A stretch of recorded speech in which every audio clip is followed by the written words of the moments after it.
Tatlong tips sa pagpili ng tamang leader.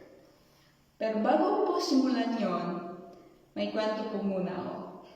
Ito ay tungkol sa karanasan ko nung ako ay nag-undergo ng on-the-job training sa isang university. Ang OJT po ay paghahanda sa mga students para sa totoong trabaho pagka-graduate. Nagpapasalamat ako kasi napunta ako sa opisina na yon.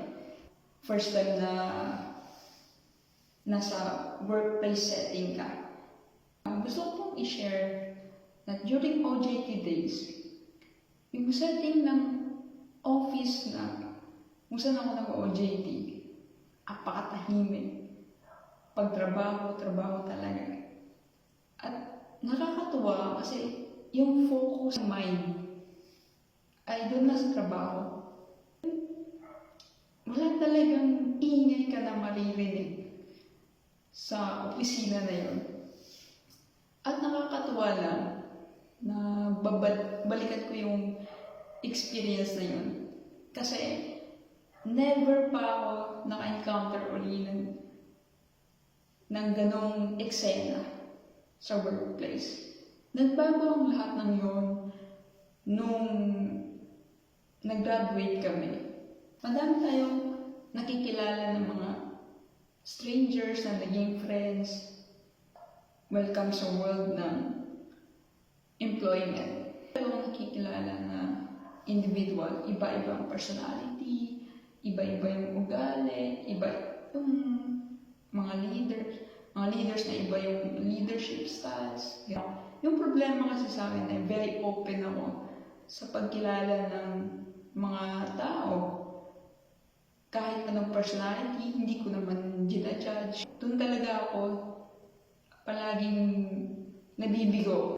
Yun yung mahirap kasi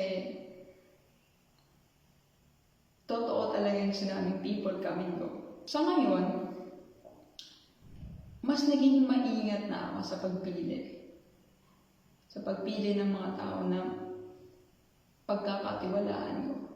Pinapanalangin talaga na makakatagpo tayo ng genuine na individual sa buhay natin. Kaya ngayon, ang tatlong tips na i-share ko sa inyo based po sa aking karanasan. Paano nga ba? Ano ang tatlong tips sa pagpili ng tamang leader? Yung number one po doon ay ang pagiging objective. Yung tao na yun, yung leader na yun, na-encourage ka to do better, to do something for your growth. And nagpapasalamat ako na meron akong nakilalang tao na yun yung katangian na hanggang sa ngayon hinahangaan ko. Alam mo naman, kapag isang leader ay dapat transparent ka talaga. Kasi madaming taong nakatingin sa'yo.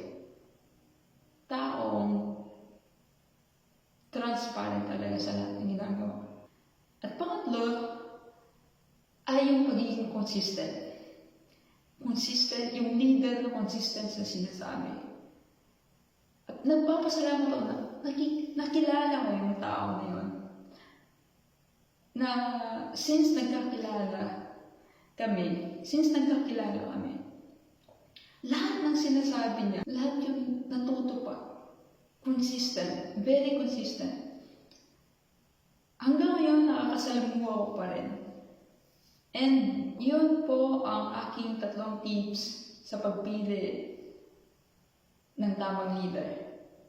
Yung leader na objective, leader na transparent, at ang leader na consistent. At sana po ay kapupulutan nyo ng aral ang experience ko na ito. Hindi po, ako si Christine, isang startup founder at isang empleyado na nangangarap na makapag-establish ng sarili kong business para makatulong sa ating bansang Pilipinas. Kung nagustuhan niyo po ang video na ito, I'm inviting you all, please like, share, and comment. At abangan niyo po ako sa next na video po. God bless and magandang araw.